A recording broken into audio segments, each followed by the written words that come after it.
Hello, and welcome to another edition of Heavy Hands. I'm your host, Connor.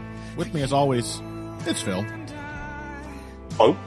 Hello, Phil. And are you feeling unmoored in any way at the moment? Are you feeling sort of like the world is... something's off in the ether? It's just me? Are you referring to the fact that we've had an entire week without fights to watch? Or at least well, no. UFC blessing us with the Apex? Yeah, no, that was bliss. It's more that I didn't even dare question. That's why look a gift horse in the mouth. But this was more the fact that, yes, we have an Apex card ahead of us that is almost a good fight night card, you know? Mm. At the very least, it has, it's still got a bunch of the chaff that is now, unfortunately, just part and parcel of any UFC event. I mean, including the upcoming pay-per-view. It's like a shitload of Dana White Contender Series slurry on that undercard, too. But as far as the main card and the main event go, I have seen worse. I believe I have seen worse at non-Apex events this year. Yeah. It's uncanny. Everyone on the main card Pretty much, yeah. has some form of interest associated with them. Yeah, that is in fact absolutely true. It is a main card with 6 pretty solid fights. I suppose I don't have as many associations built up for Rongju and Chris Padilla, or Padilla it might be. But you know what, now that I think, I actually do have some interest in those guys. Mm-hmm. So yeah, at the very top of the bill, we have, of course, Gilbert Burns versus Sean Brady. A significant, meaningful welterweight main event. Perfect fight night main event. Under that, though, we have Jessica Andrade, Natalia Silva, which could be the main event of a much worse fight night card. So that's solid. Then we've got the still surging Kyle Nelson taking on the always exciting and insanely reckless Steve Garcia. We've got Matt Schnell versus Alessandro Costa, little flyweight action fight there. And Trevor Peek is back, taking on massive, tiny power puncher Yanal Ashmouz, also on the main card. So really, that is a very, very strong lineup, saying nothing for the fact that this is an event which will take place in a dimly lit warehouse in the UFC Performance Institute block of Las Vegas. And full credit to them for not putting Ryan Spann versus OSP on the main card. Yeah, right? That's a surprise. Why didn't they? They are big. Yeah, you'd expect that to be the co-main event, if not more. Just on the basis that they are light heavyweights who are established in the UFC, which the UFC often mistakes for fighters with name recognition. Both of them have fought in main events more than once. OSP's fought for the title. Yeah. He's a star. He certainly is. He's a big part of why John Jones is the eternal pound for pound GOAT. Yep. This is something I've finally got an opportunity, by the way, to post an image using the Kevin Iole mug I bought several months ago, because Kevin Iole of all people is now being valorized by, I assume, new UFC fans who are unfamiliar with his body of work, if such a term can even apply, who are perhaps unfamiliar with the time that he said Dana White should Dana White is what was his take on Dana White slapping his wife? So he should take some time, but we should also remember what a great man he is and all the great things that he's done. Pretty much. It was a very soft shoe Barbara Walters interview style take on a pretty reprehensible act. These people, I assume, are also unfamiliar with him just pretending to be excited about Power Slap, one of the 2 journalists the UFC has purchased who have to pretend that they enjoy watching overweight men who are 3 months behind on alimony slapping each other unconscious. So, but Kevin Iole is a hero now because he called Dana White stupid for continuing to insist that John Jones is the pound-for-pound number 1 fighter in the world. So, hey. Yeah. I tend to feel that this is very similar to the Helwani situation where it's because, didn't I believe Kevin Iole may have gotten fired from Yahoo or something like that, or laid off, where in both cases, I think, what you're looking at is people becoming a bastion of sort of rebel journalism out of pique. Yeah. Spite. Yeah. I'll teach you.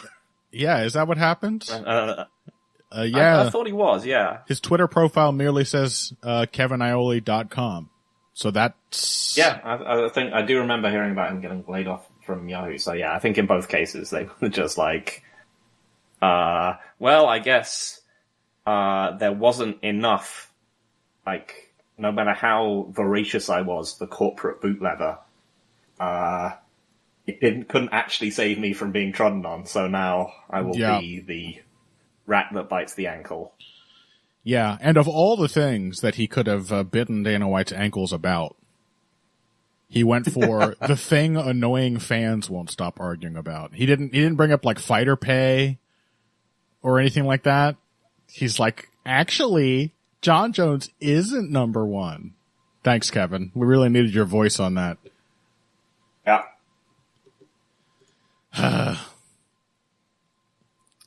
Anyway, Gilbert Burns, Sean Brady, our main event, a meaningful main event, title implications. In the currently in flux welterweight division. It's always a fun time in a division after a dominant champ gets unseated and it just starts to feel like the Wild West. And some people may have tricked themselves into thinking that the torch had been passed to Leon Edwards. But somewhere deep in my soul, even if I did not pick against him as I should have last time, I did know Leon Edwards is not going to be as firmly seated on top of the division as Kamaru Usman was before him. And it didn't take long for him to be unseated in turn. Of course, Bilal Muhammad is the champ. He has beaten both of these men previously. One in a very pretty dull fight. The other in one of his most exciting fights, in which he scored his first TKO against Sean Brady. I think the number was something like in 8 or 9 years it had been since he had last knocked somebody out. He still never knocked anyone down. Yeah, he didn't even knock Sean Brady down. It was just pure attrition and exhaustion too. That it was just a pace TKO. But it was the most exciting species of Bilal Muhammad fight, and we were just saying that it has aged very well for Sean Brady. As a loss that a lot of people shit on him for at the time. Well, now you've seen the power of a good Bilal Muhammad game plan. And otherwise, Sean Brady has a lot of really solid wins in this division. Jake Matthews, Michael Chiesa, Kelvin Gastelum. Nothing to sneeze at there. Also beating old men like Court McGee and weak men like Christian Aguilera. But, for a guy who has not been in the UFC for super long, he's got a pretty solid resume, and losing to Bilal as he did, especially in a fight where he hit Bilal with about 85 hard, clean left hooks that just failed to have an effect, he still looks like a pretty good fighter to me. Yep. And what about Gilbert Burns? What have you made of his recent performances? Bad. It's been a mixed bag. I didn't think he actually looked bad against Jack Della Maddalena. He was winning that fight. Yeah. but also bad. Well, he did get knocked out. I mean, yeah, I feel like it's a contextually not great performance, just because it re-emphasized like what's going on with Gilbert Burns how do you as mean? being someone who is sort of steadily reverting to who he used to be when he first came to the UFC, I think. Which is someone who was extremely uncomfortable on the feet. Yep. Someone who was like a natural-born competitor and who could like force his way to come back into fights. But also someone where like that process of forcing himself back in could kind of break him. Yeah. I think that over his time, you know, as particularly like as a welterweight, it was one of the more. It's definitely like it was one of the more fun transitions. The fact that he went up to welterweight and it did not look like it was going to be good for him. Like if you watched him against Rashid Magomedov, you're like, he's getting stranded at range, he's getting pieced up. His sole saving grace is that he's like a powerful wrestler with a strong top game. But he's super uncomfortable on the feet. He's going to be a wrestler who's going to go up a division, or at least a grappler, who's going to go up a division, where he's going to be even shorter, where the standard of wrestling is way higher, and you're telling me people aren't just going to, like, stick him on the end, they're not going to just stick him on the end of their reaches and just smoke him. Yeah. And, as it turned out, it wasn't the case. Is that, like, I think partially because he wasn't killing himself with the weight cut, but also, like, he just clearly started to enjoy fighting more. And he became, like, like, very aggressive, like, much more able to sort of find comfort in a brawl. Yeah. And, yeah, had some really fun runs where he kind of integrated his earlier, wrestling and grappling approach with his ability to like pressure and strike, and became like this super fun action fighter. And I think that all that sort of, what's the right word? It's that had that kind of last hurrah performance, I think, against Khamzat. Yeah, I mean, the temptation is to say that he like blew what he had in a couple of really violent. I mean, the Kamaru fight too was insanely violent, and he took a lot of punishment there and a lot against Chimaev.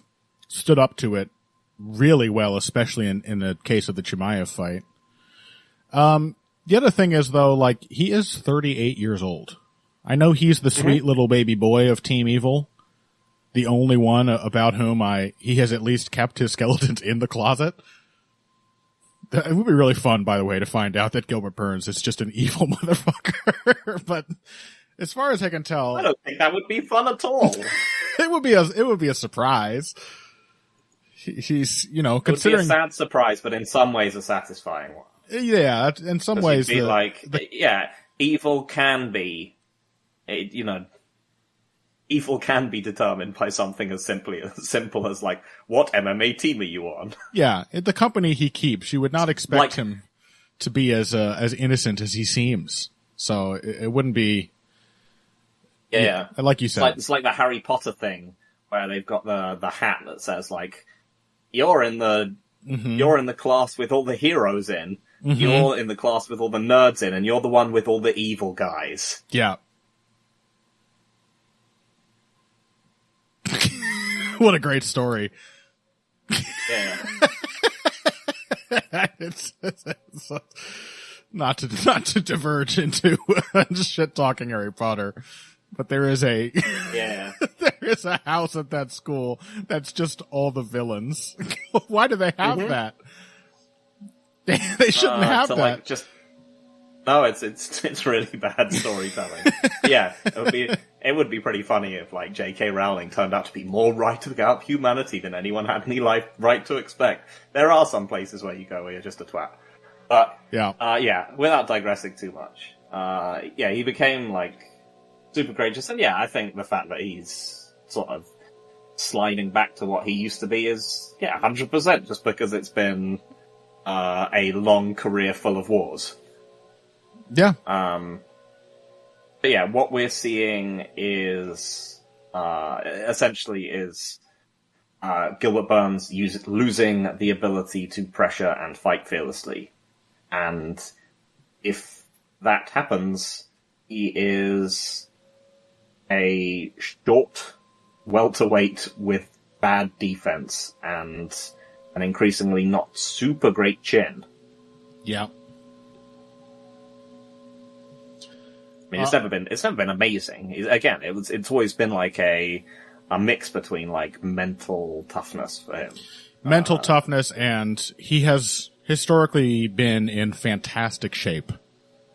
Yeah, recoverability, I think. Yeah, has always more been so a than strength. just being unhurtable. But yeah, never a great chin. So apologies, by the way, if listeners are hearing a bunch of background noise right now. Someone has just started using a leaf blower outside my window, so apologies. Go on, Phil. So this is basically a question where you're like, can a slow-paced version of Gilbert Burns still beat Sean Brady? Because in the case of people like Jorge Masvidal, the question is, sure, absolutely he can, because Jorge Masvidal's, super shot now. And Sean Brady, I might have been actually willing to make that case and that argument, though, like even a relatively declined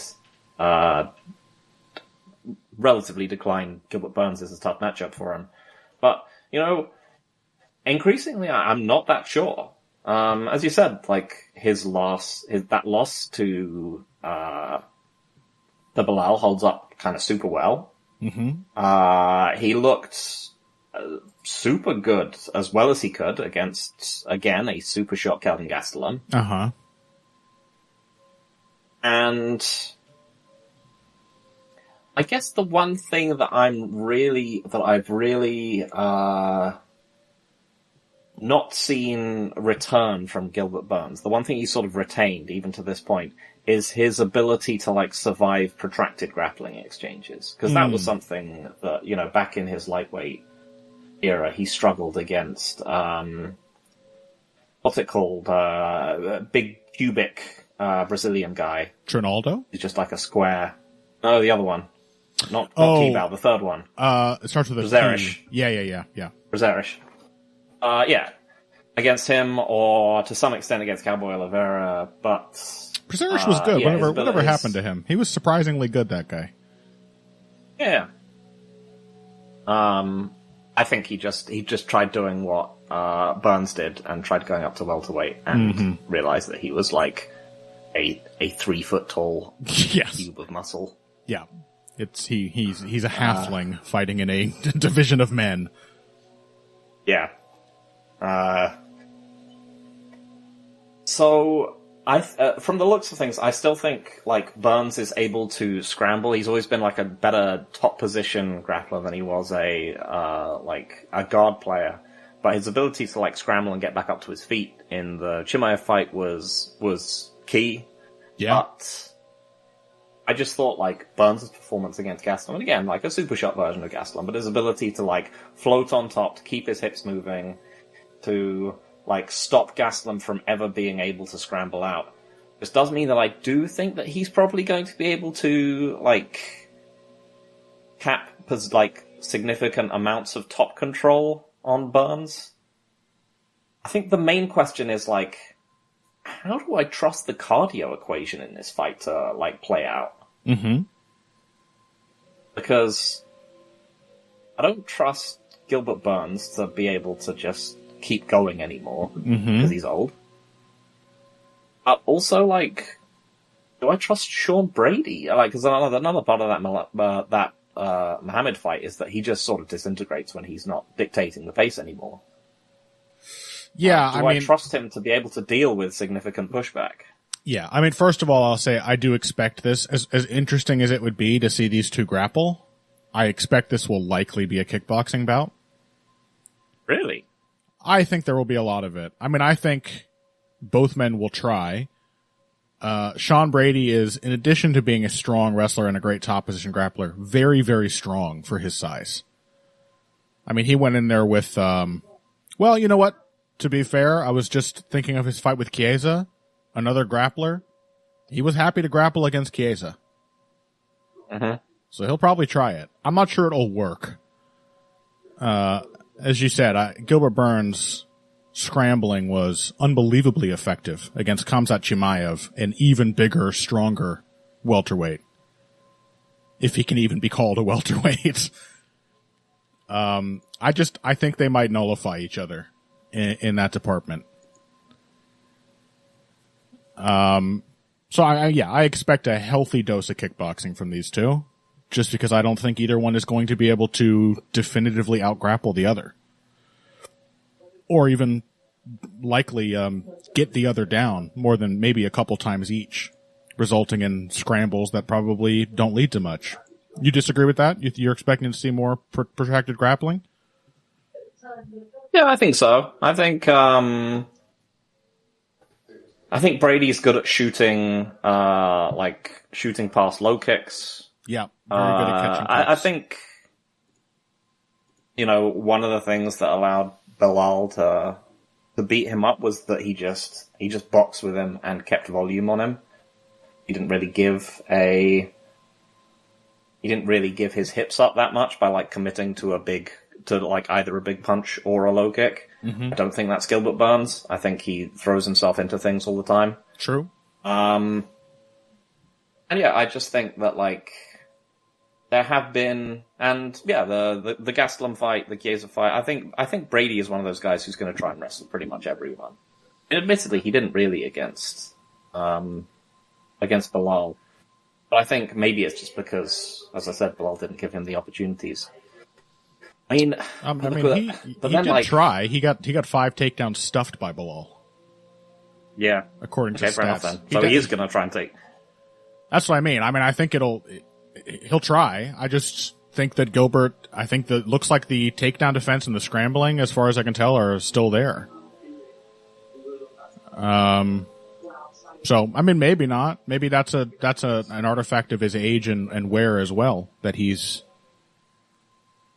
going to start giving up takedowns that he would have previously defended, but I don't think I've seen evidence of that yet. Yeah. How many times did Bilal I guess it's also down? the fact that he's never had super ironclad takedown defense. What he's gotten better at is scrambling back to his feet. The scrambling. And I was very impressed at Brady's ability to control even a washed Gastelum from top position. Yeah. I don't put too much stock into that one anymore, personally. Yeah, if you're right, and it's mostly a kickboxing fight. It's mostly a kickboxing fight. I'm probably mostly going to favor Gilbert Burns. Just because, I don't think Brady's that likely to hurt him. I think Burns will almost certainly hurt Brady at some point.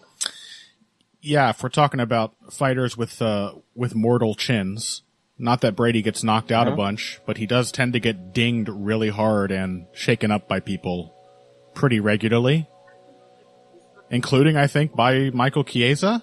Since I just watched that one, it's on my brain. I think even Chiesa hit him with a big left hand.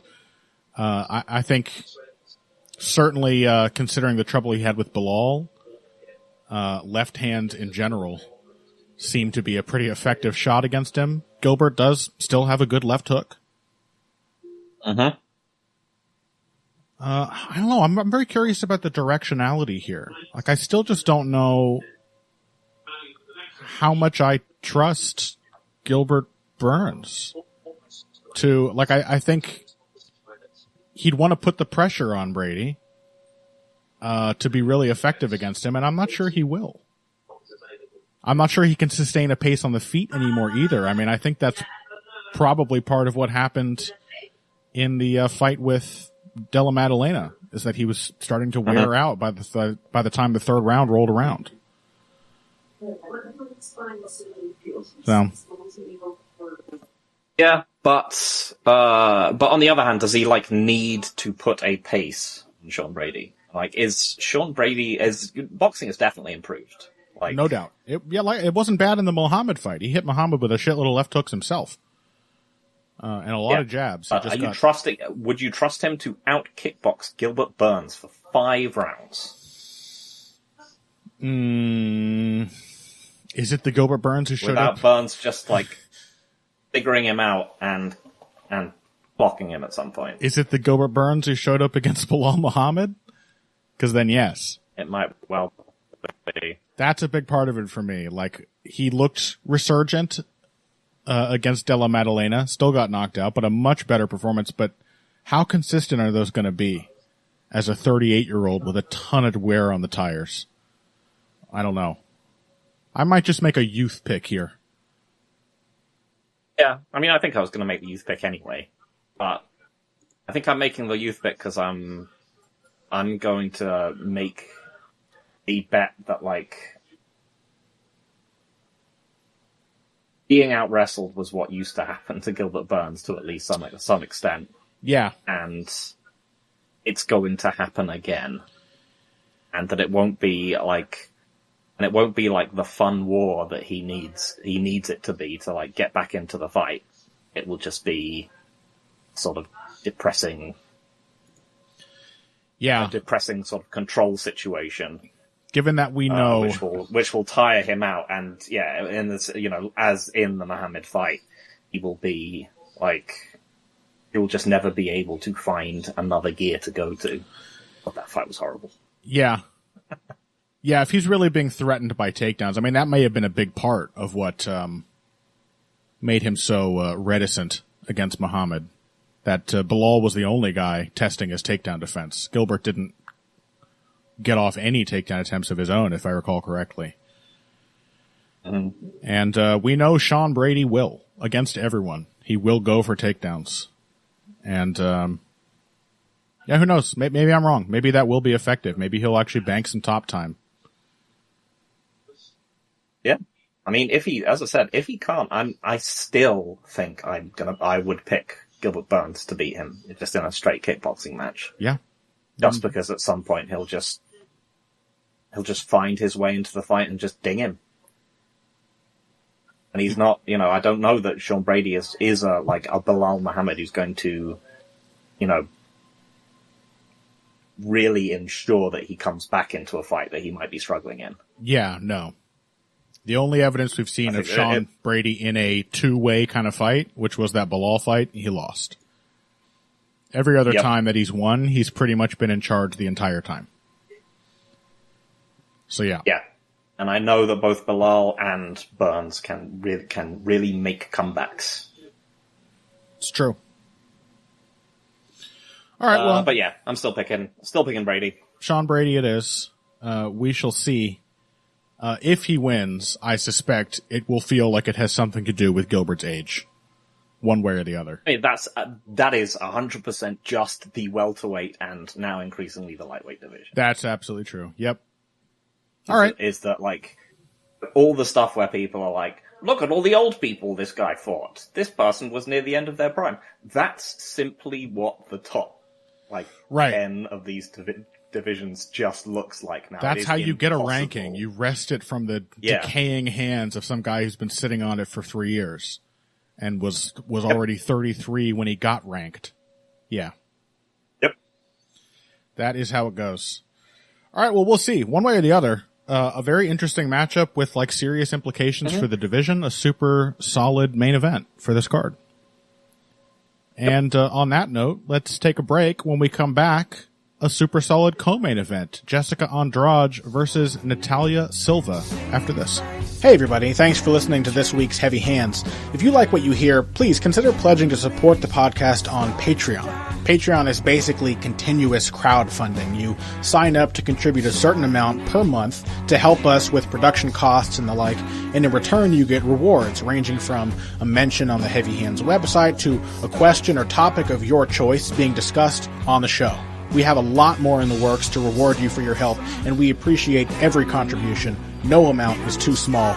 Just head over to patreon.com and find how you can help out, the only show dedicated to the finer points of face punching.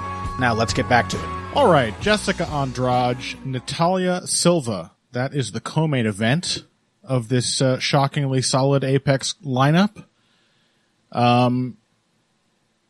pretty good one, honestly. Jessica Andrade looked like she was well and truly cooked not that long ago. But ever since, for 2 fights running now, she has looked like Jessica Andrade.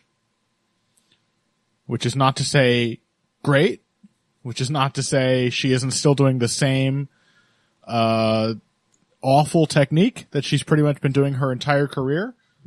But she looks motivated, she looks confident, and she looks capable of forcing her way into fights, even when, as always, they pretty much don't start out great for her. So, as far as I can tell, Jessica Andrade is still as good as she's ever been. And she makes for a very good test for Natalia Silva, who has been absolutely styling on everyone she's faced in the division, mostly by virtue of being insanely fast.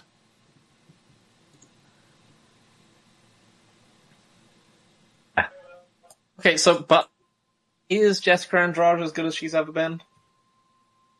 I mean, I don't think she was ever, great. You know, she's always just been a beast. What's your take on that? You don't think she is, huh?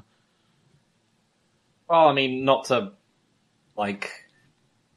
recap the last segment by just being blah, blah, blah, blah, Brazilian action fighter, blah, blah, blah, blah, no defense, made up for it by being, dangerous and courageous. Mm-hmm. Has been slowing down and now relies more on defense, which doesn't exist. I mean, her defense has never existed. Means... it's never existed. Yeah. I mean, that's... But... Yeah, well, exactly. In both of these, in both the Andrade and the Burns case, they never really had much in the way of defense. But they would just go after people from bell to bell, and they had either good chins or recoverability to just make that work for them. And I think that Andrade, even in her good performances against Rodriguez and so on, it's been very much a case of her sort of working her way into the fight in the way that it didn't necessarily used to be back in the day, where you could rely on her even if she was getting, like the Jędrzejczyk fight, for example. Yeah, that is a very similar sort of type of fight to the Rodriguez one. But it's Andrade just being utterly fearless for 5 full rounds and just throwing herself into it. Whereas the Rodriguez fight, it's that she's, again, a bit capital T technical with it, where she's trying to work her way into the fight and basically is able to, it's Marina Rodriguez, who's trying to also fight a consistent technical approach, and she can't do that either. Yeah, but the reason that it spirals out of control for Rodriguez is that Andrade just starts pressuring and getting in her grill. Mm-hmm. I think the whole I'm going to be smart and technical at the start before just pretty quickly becoming who I've always been is a phase we've seen Andrade dabble in many times in her career. Mm-hmm. Clearly whoever. Oh yeah. I mean, this is. Yeah, this going all the way back to the Namajunas fights. Yeah, exactly. Namajunas fight, very similar to the Rodriguez fight, both in how badly it was going at the start and sort of how it turned around and the opponent allowing themselves to get cornered and perhaps getting a little tired from their own movement and becoming more and more reactive as the fight goes on. So yeah, I don't know. But to me, the Rodriguez fight looks like the Namajunas fight. Looks like an Andrade fight to me. It's just that she's out there at the beginning trying to be like the technical version of Leonard Garcia before he forgets that he hates it and just goes back to brawling. Yeah, but I think that there's also physical reasons for why she sort of has to have that approach now. Is that she cannot simply charge face, even if it's, nominally a better approach for her, she can't just charge face first at people anymore.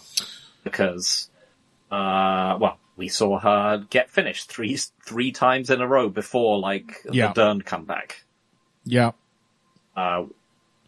She is obviously just, a good deal more fragile than she used to be. She has certainly been getting, hurt a lot more. I mean, if you're talking about the Jędrzejczyk fight, it certainly helped her that Jędrzejczyk is not a singularly powerful puncher. But Rose Namajunas is, and she tanked everything that Rose threw at her. That's true. She still absorbed a shitload of damage from Marina Rodriguez. She had a lot of very clean right hands, without ever getting badly hurt that I can recall. So, but yeah, you have to take that alongside performances where she is getting badly hurt, like against Yan Xiaonan. Yes. Famous power puncher, Yan Xiaonan. Yeah. I mean, granted, a perfect punch. And, I think Yan is, as we saw against Zhang, was and I probably still is underrated as a technical striker and a counterpuncher. Yeah, definitely an incredibly improved fighter. So, I mean, I guess the question is, what are the sort of, what are the margins for Andrade, right? Because she can clearly tank more damage than the average fighter. She's now, definitely knockoutable. She's more aggressive, more powerful than most people that Natalia Silva has encountered. But is she much more so than Viviane Araújo? I think this is one of those fights where I might be genuinely tempted to pick a prime Andrade in, simply because I'm not sure that Silva has ever really dealt with that level of ferocity. Yeah. With things turns away over and over again. But even then, I think it would still be a dicey proposition because this is, I believe, a 3-rounder, right? Yes. Well, as far as I know, I guess I haven't confirmed that. They do the occasional, it's a 3-rounder according to Tapology. Yeah. 5 rounds would be cool. I'm always in favor of more 5-round fights. For every 5-round stinker you get twice as many fights that, even if they don't start out great, they end up being pretty interesting by round 4. But, I mean, just being able to go after, Silva consistently, someone who's going to actually be attempting to corner her. Yeah. And is constantly going to be making her move backwards rather than rather than being someone like Araújo, who I think, more crucially wanted to get to a point where they were standing in the pocket and could have a neutral exchange rather than someone who literally just wanted to close distance. Right. The difference between, Jane Burgos pressure.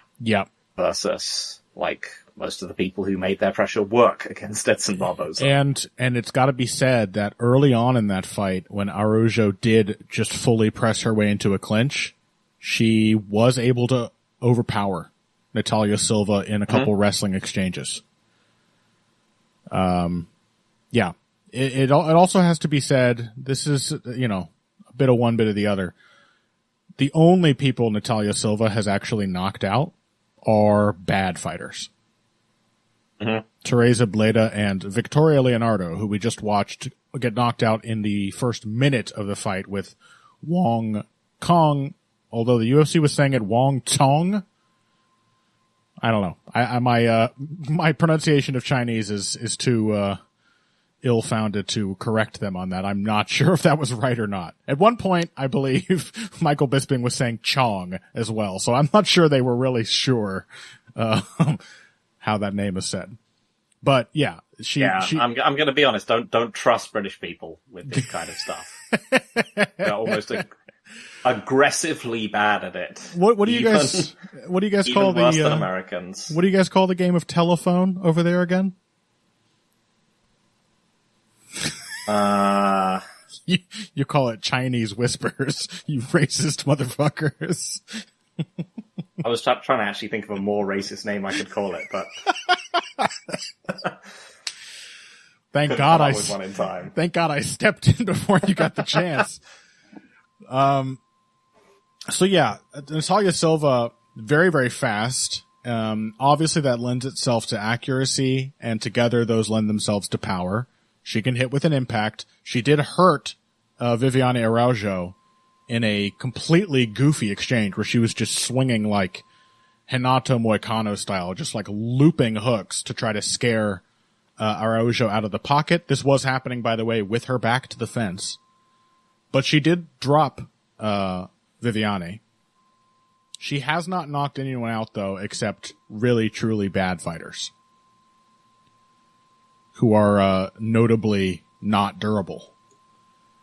So I expect her to have plenty of success hitting Andrade. Do I expect her to hurt her? I mean, obviously, it could happen. It's more likely than at any other point. The other thing, though, is I think Andrade is going to be a lot more clear-eyed about what kind of pressure she needs to put on than Viviane Araujo was. Mm-hmm. Araujo is not, like you said, she's not really that kind of pressure fighter. When she did make it a more physical fight, she was a little bigger than stronger than Silva, and I think that showed. And this is an option because the reason we highlight Silva's speed so much is that it really does allow her to get away with a lot of imprecise technique. Mm-hmm. All the talking I've been doing lately on this show about like positional striking, I'm not even sure if that's a lately thing. Maybe I've just found new details in a thing I've always been talking about. But you know, actually creating a dynamic barrier to the opponent closing the distance on you, i.e. keeping your jab online and moving behind that defense, that dynamic, aggressive defense that is the jab. Silva doesn't do that. She'll stick in there, she'll land a nice jab, and then she will do a Leon Edwards, you know, or do an Israel Adesanya. Immediately take her front foot back, square her stance, if not changing stance entirely, and start loping sideways and out of the pocket, which just allows the opponent to, you know, reinitiate the same kind of exchange again, over and over and over again. She needs her speed to get away with this kind of footwork. And, you know, yeah, she's going to be faster than Andrade, no question. She's going to hit her a lot, no question. And Andrade, doubtless is not going to do the best job of cutting off the cage. We know that. But she is just going to if she just keeps relentlessly following Natalia Silva, she's going to get her to the fence. Silva will do it to herself because she does not have the necessary boxing footwork to stay out of the corners. I think there's a strong chance Andrade could overpower her in this fight. I really do. I think it's a big test for Silva. I think there's a strong chance she could just sleep her. That too, yeah. Like, there's at least like one or two times when, as you said, like, she like wants to spear people with the jab, but she also wants to like suddenly start galloping sideways, and she gets trapped between them. Yep. And sometimes just starts throwing combinations with her like standing parallel to the fence with her feet in the air, with her chin in the air. Yep. And like at least one point, like Araujo just threw a big overhand that just clocked her. Yep.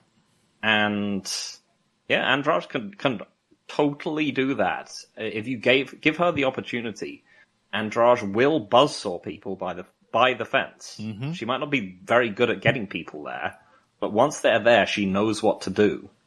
Yep. And she may be I think it's one of those. a worse technical wrestler than Araujo. not by a massive margin. But she is also, again, she knows what to do. She's like, oh, I'm really strong. This is a position where I have control of the other person's body.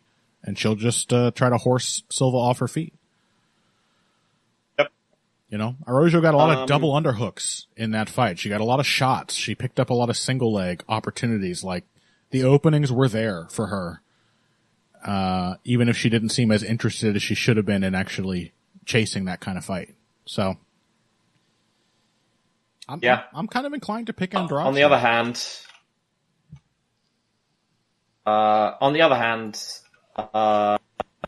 Silva did tank the shot. Mm-hmm.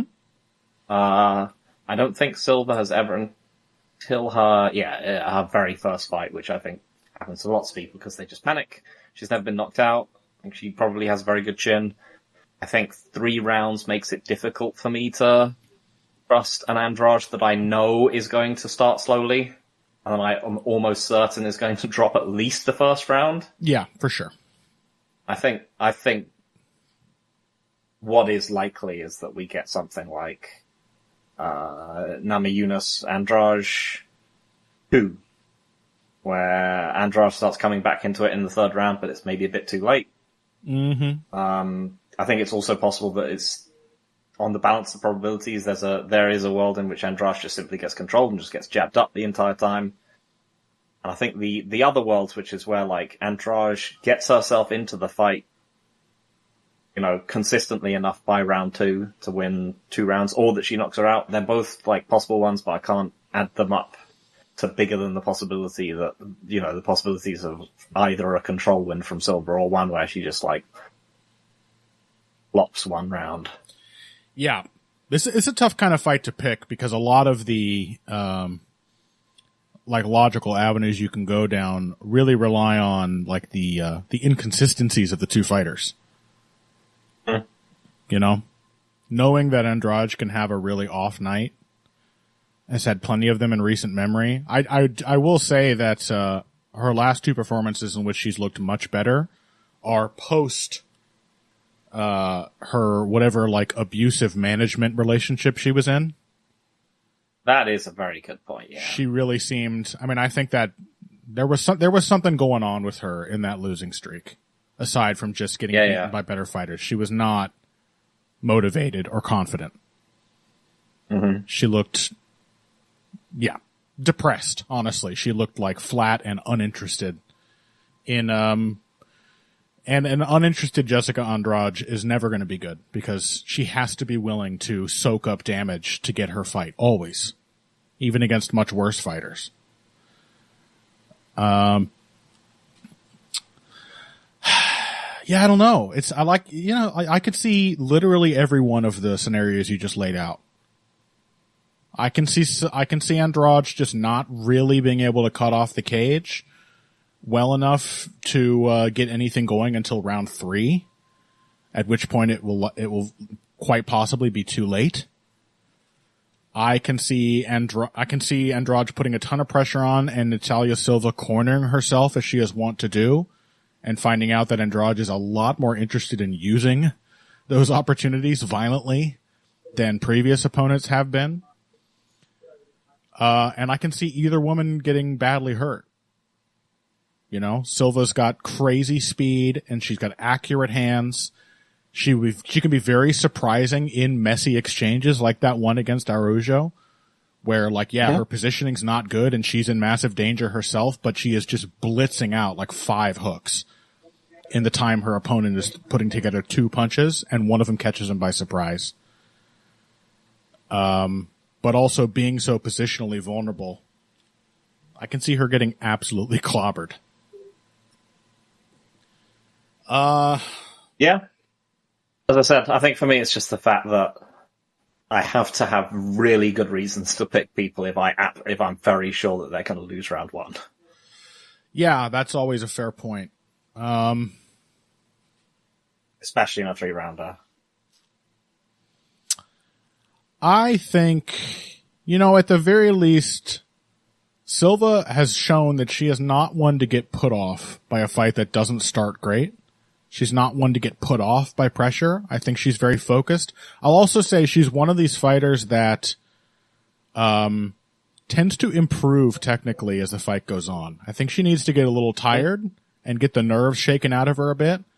And she does settle down and become a little better in that positional aspect of striking later in the fight, which is good against somebody like Andrade, who will just keep coming on and, if anything, ramp up the intensity as the fight goes on. That's certainly a quality that Rose Namajunas does not necessarily have. She can hold it together and hang tough, but things start to go sideways for her after about the midpoint of round 2, as we know.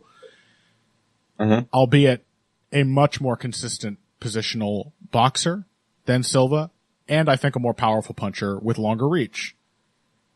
But being able to actually find your resolve and settle into a fight is a very, very good thing. It's basically a quality that nobody Andrade has ever beaten has. You know what I mean? That doesn't describe Marina Rodriguez. People who make better decisions as the fight goes on, that does not describe the people who lose to Jessica Andrade. All right, I'll side with you. It's a tough one. I could see this going any one of like 4 different ways. Yeah, I mean, in a similar way to the last fight, it is, to at least some extent, it's just an age pick. Yeah, really. If I knew that this was Jessica Andrade, you know, the unstoppable machine, I might be much more likely to pick it. Yeah. And again, I do think she's been looking, really, realistically, well, setting aside how long her career has been and how much damage she's taken, she should be right in the midst of her physical prime right now. She's not really old yet, but she does have a lot of mileage on the tires.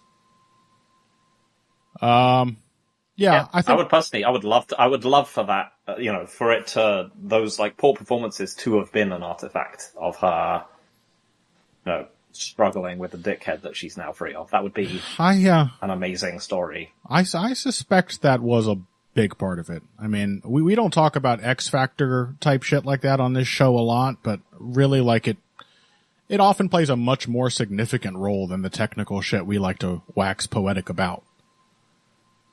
Confidence is everything in any sport, really, and especially in combat sports. And it looks like she's got it back.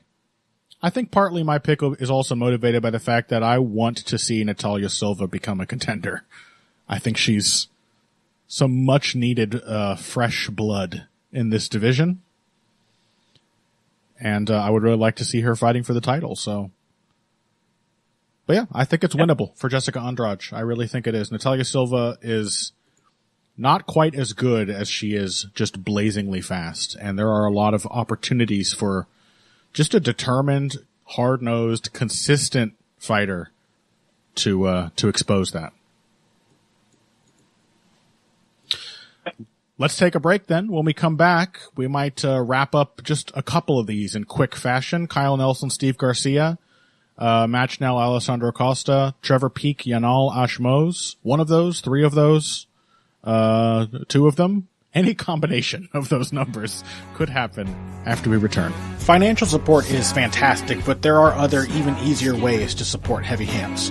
Perhaps the best is by spreading the word. We know our fan base. You're all cool, popular people with serious social media presences. You're tastemakers and trendsetters. Okay, there are 1 or 2 of you that don't fit that description. You know who you are, but no matter what, you can always help us out by telling folks about the show. You can also give us a positive rating and review on iTunes and Stitcher, things like that. We rely on word of mouth and positive feedback to grow and improve, so thank you very much for your time and your help. Now, back to the show.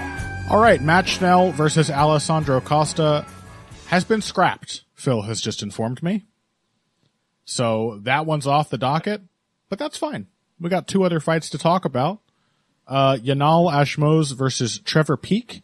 And Steve Garcia versus the lad, Kyle Nelson, a man who has discovered that he's actually quite good at fighting, right around the time he hit his, he's been fighting forever.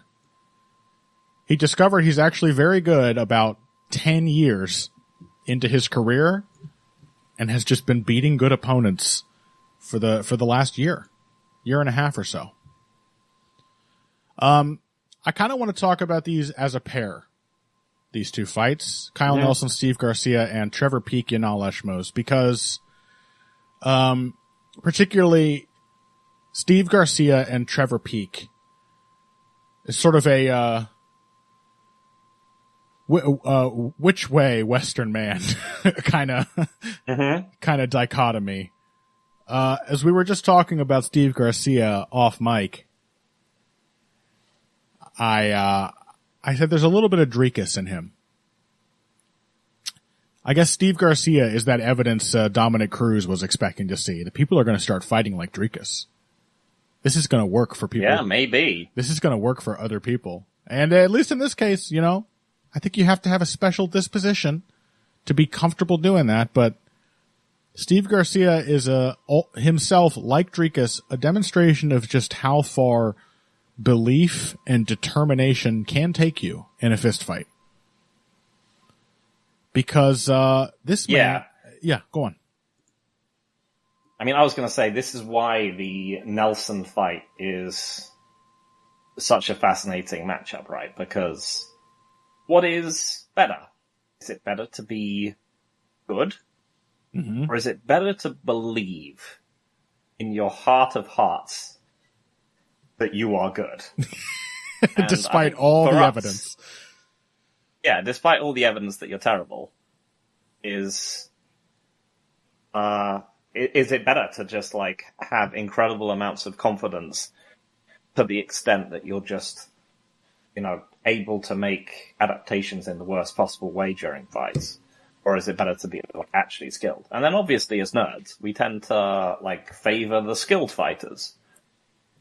And yeah, Nelson is clearly one of those guys who is genuinely quite skilled, but he's head in the game as much. Whereas Garcia is someone who is horrible, but is incredibly clutch. Well, I'll say this, and this is why the Dominic Cruz thing is so stupid. With Kyle Nelson, it's one and the same. This change into a more consistent technical fighter has undeniably come along with the sudden sort of cancerous growth of self-belief. You know? He's got a tumor called confidence that appeared in his early 30s. And because the thing is, Kyle Nelson is a big, strong athlete. He hits hard, he's physically powerful, and he has always had a pretty complete MMA skill set. What used to happen is he would go out there visibly nervous, and that would express itself in crazy aggression, which would cause him to, like, panic gas himself by the second minute of round 2, if not sooner. And in becoming more confident, he has settled down and become a more consistent technician. Like, confidence is essential for both of these guys, but not everyone's going to fight like Dricus du Plessis. Not everyone is that kind of brave idiot, you know? Steve Garcia is, but these are just different reflections of the kind of confidence you need to succeed at this level. It just really stands out as a key ingredient for a guy like Steve Garcia because, I mean, somehow he's 5-2 in the UFC, despite his fights looking like they do. Which is to say, insane, messy brawls where he is knocking people out in the midst of exchanges where one stray shot would sleep him. And it's happened. He got knocked out in the first round with a counter punch by Maheshate Hayaser. Nobody's idea of a great fighter. Not that Maheshate is bad, but that was a fight where he just got slept. Because, of course, that's going to happen. Look at how he fights. But it really stands out that without his just like idiotic willingness to fling himself into the fire in a way that normal people, even normal by the definition of average MMA fighters, will not do. They just can't convince themselves to do it. And it scares his opponents.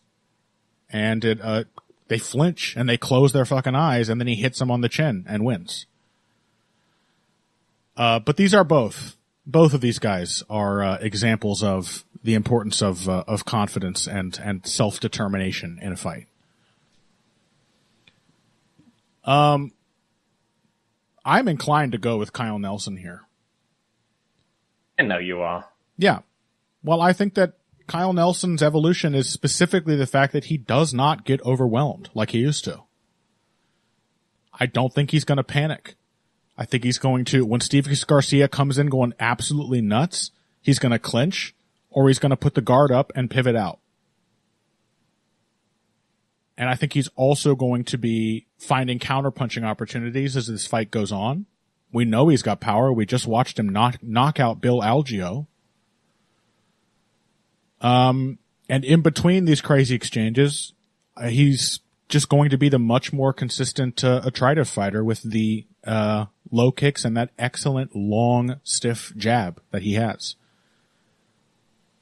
So, I mean, the question is, like, do any of the guys Steve Garcia has beaten with his crazy violence strike you as guys who are in any way impervious to that? Who are even shored up against a fight spinning out of their control? I would say no. We're talking Chase Hooper. Is Nelson that shored up against a fight spinning out of control? Bill Algeo tried to put a shitload of pressure on him.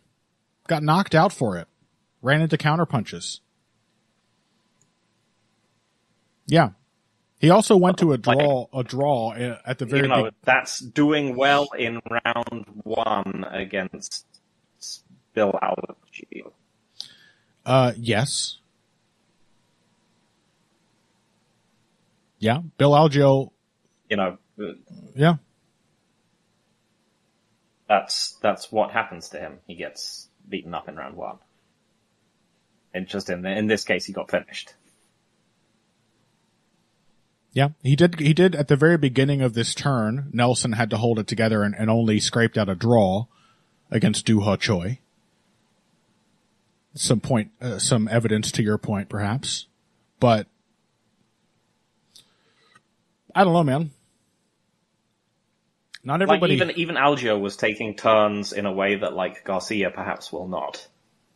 Like Nelson will tend to like.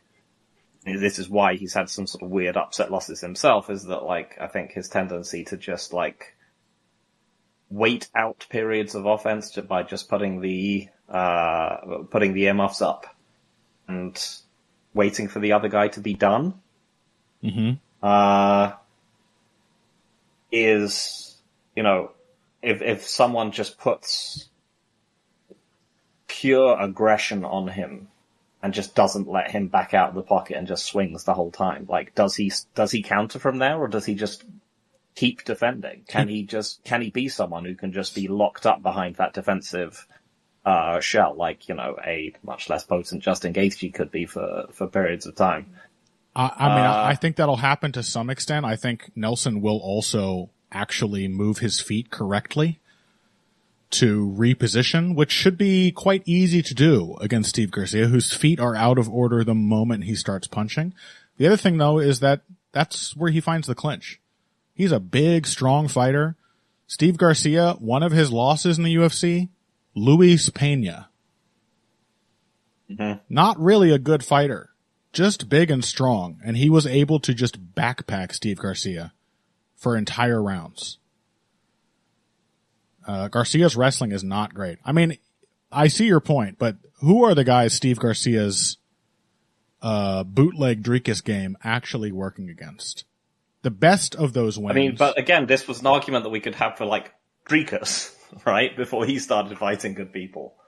Well, he was beating good people. I mean, he was beating Derek Brunson and Brad Tavares. These aren't nobodies. Yeah, no, but you could have this argument when he came to the UFC, and as we saw, you could watch like his fight with Marcus Maluco Perez. I suppose Steve Garcia had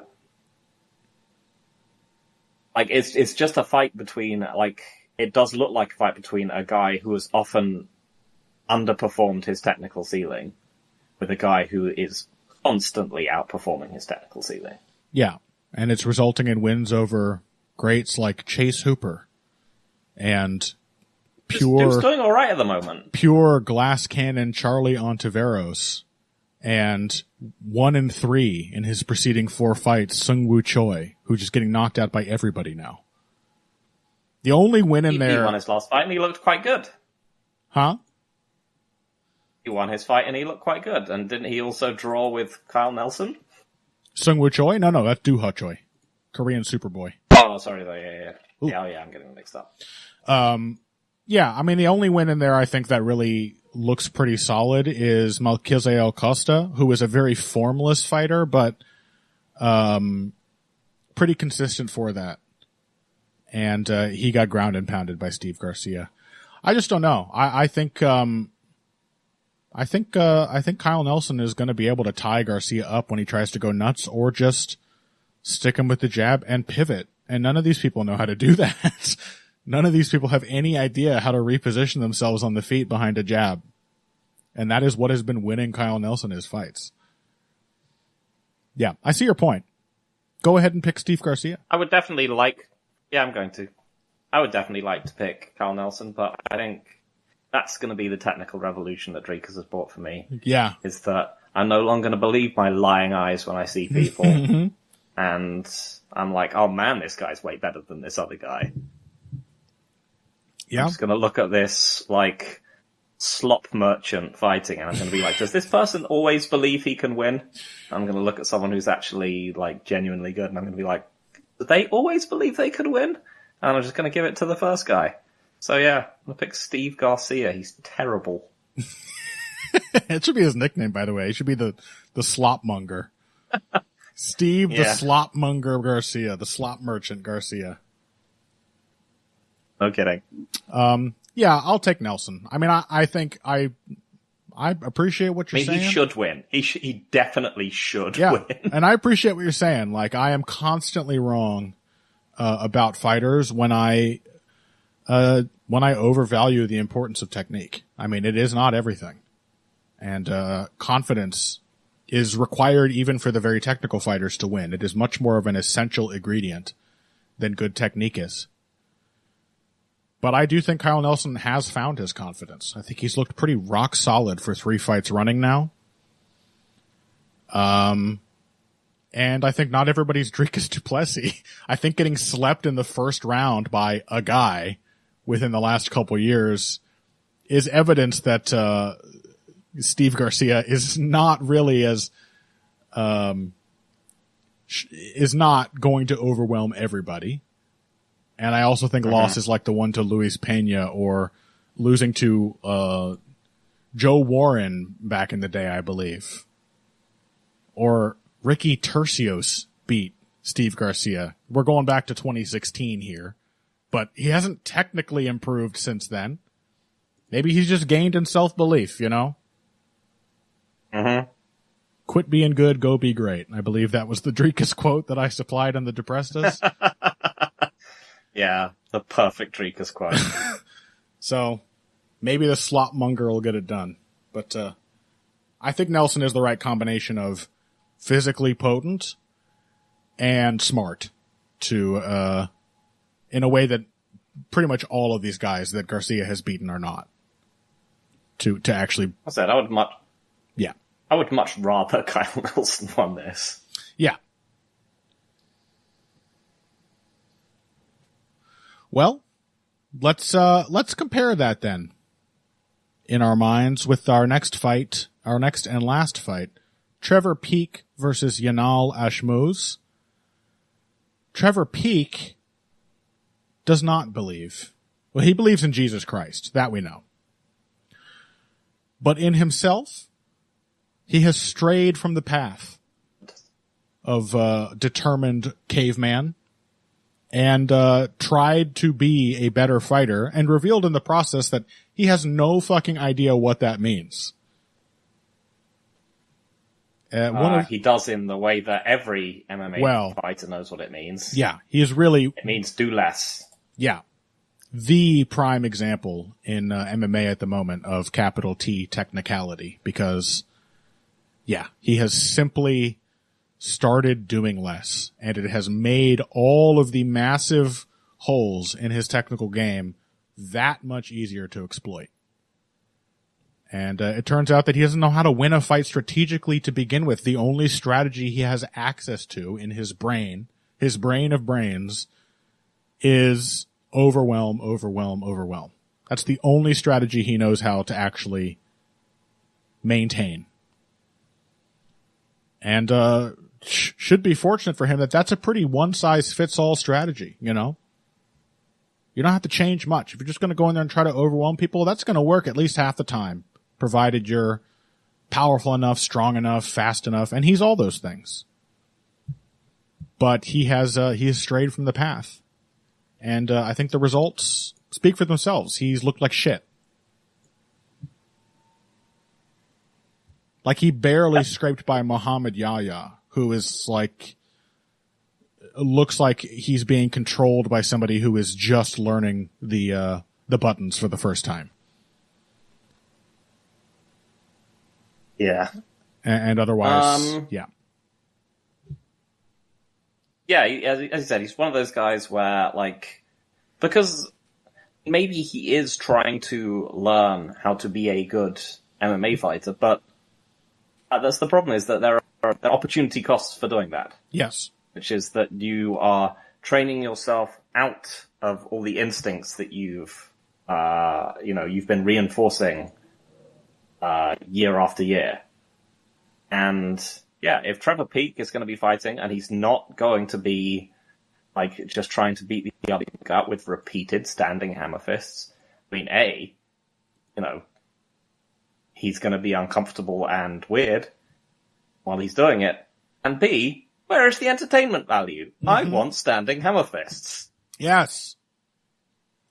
I want you to injure your shoulder every time you throw a punch and then re-socket it when you throw the next one. Yeah. And yeah, I think, the results, like I said, they speak for themselves. Like, he doesn't have access to the kind of confidence that was driving him before. His fights were invariably insane wars before. But like I said, he won a lot of them just by being committed to that. And now he's committed to nothing. He's made himself into a man with no country. Mm-hmm. He's Stringer Bell. That's what he is, Phil. Have I ever referenced The Wire on this show? Have you seen The Wire?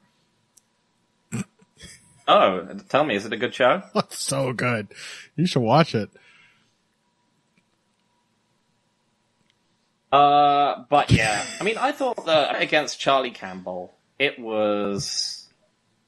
did have like moments of like Trevor Peek insanity in it.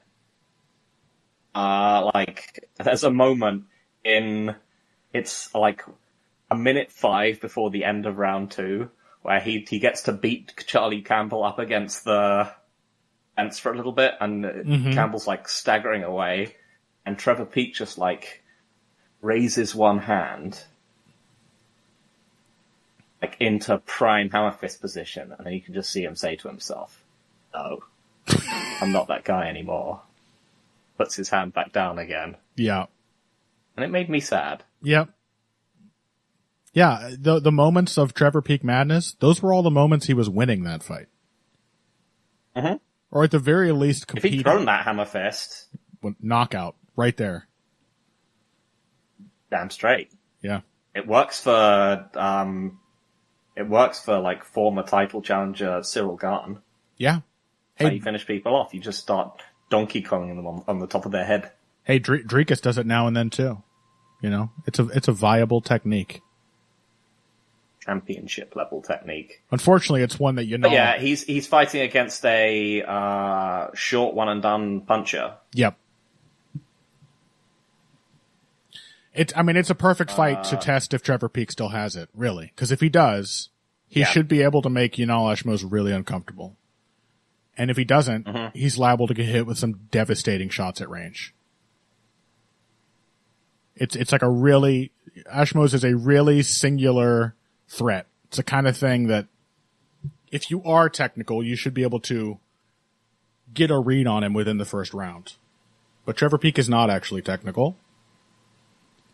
And, I don't know. I think I might pick, Ashmouz with the hopes that Trevor Peek can rediscover his truth, but not really expecting him to do it based on what we've seen lately.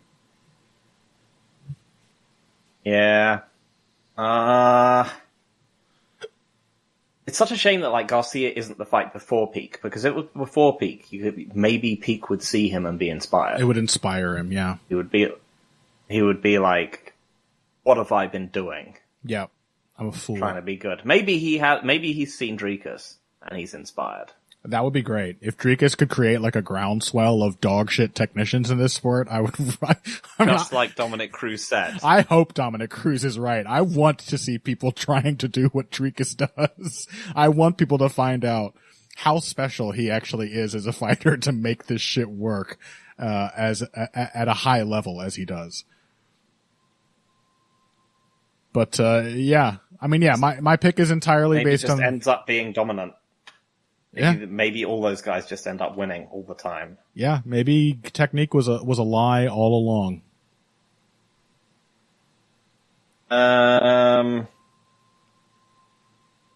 Yeah, I'll take Trevor Peak. I believe Trevor. Just throw the hammer fist. Just throw it. I mean, even if he fights like shit, this is the thing. Ashmouz is not a great fighter. You know, Nah. he's like you said, very, very one and done. He's kind of like a trick fighter. Here's a flying knee. Here's a high kick. Here's a big counter right hand. Like, he's just got a couple tricks that he'll pull out and try to shock you. And, like I said, if you have any skill at all, or if your eyes are open, you will get used to what he's doing after a round. So even a bad Trevor Peak could stumble into a win here. Yep. And even in those, like his last performance, as I said, it was better, even though he lost. It wants to come out. In that performance, he had moments of prime Peak. Yeah.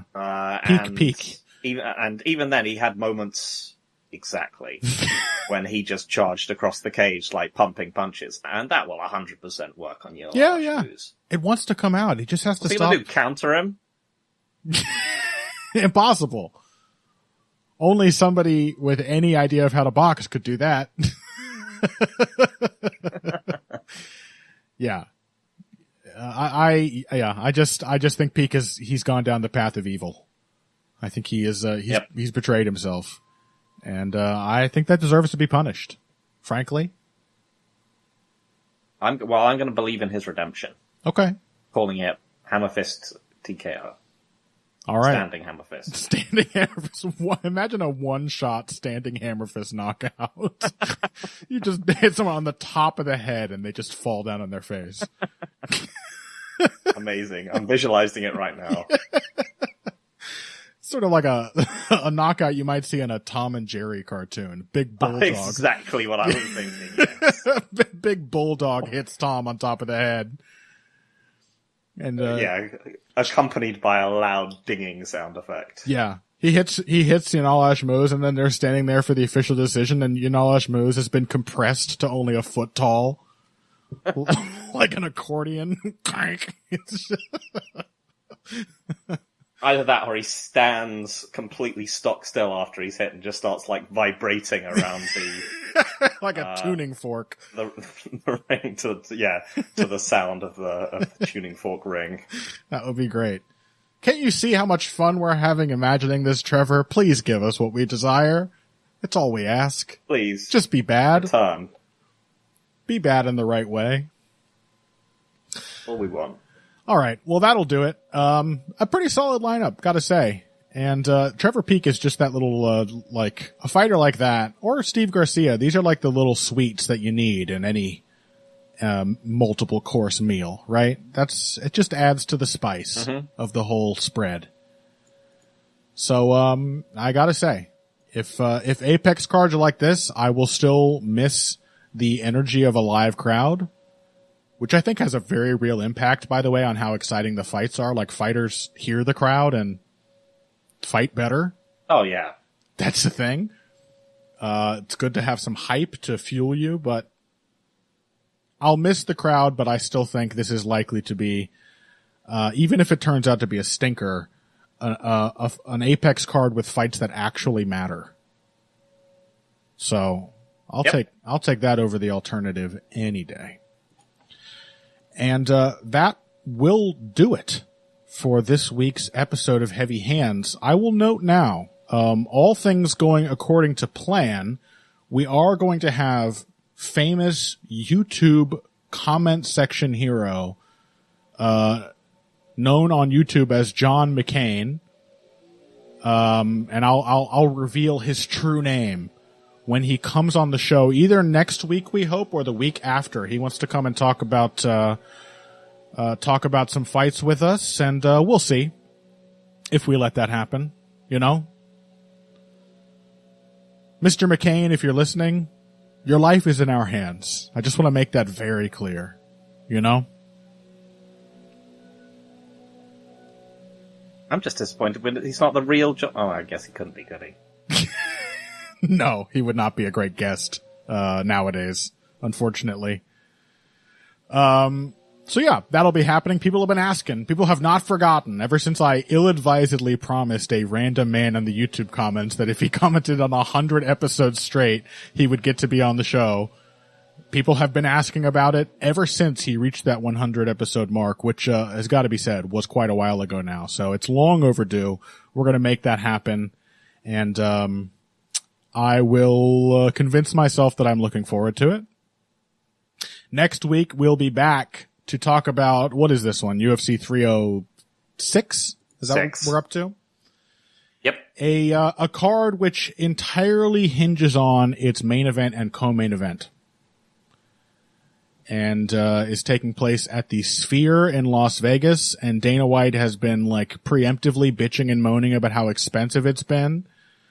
And I really want these fights to happen. And I'm sure it'll be a cool atmosphere for these fights to happen in. But I would derive a special sort of sick pleasure from one top of the bill fight to fall through and people to realize that this card is absolute dog shit. Because it's really not up to pay-per-view snuff. Despite, I guess if you're going to spend all the money on the light show, you got to save money on the booking, right? Oh yeah, all that money that they would have been spending. Yeah. 100%. They pay the fighters so much. On the incredibly expensive roster, yeah. But make sure you got Daniel Zellhuber. Hey, I like Zellhuber. He's fun. Zellhuber's cool. That's not one of the worst ones, Phil. I know you picked it because his name sounds funny. You don't remember, but he's pretty good. Oh, he is. So that'll be coming up next week. Looking forward to it. We'll see what sort of chaos might happen. And, yeah, that's it. Find us on Twitter at EvilGregJackson, at BoxingBush. One of those is Phil. The other one is me. And until the UFC 306 preview show and the world debut of John McCain, we're calling it Die Hard 7 this next episode. Until then, if you came here today for the finer points of face punching, you came to the right place. This has been Heavy Hands.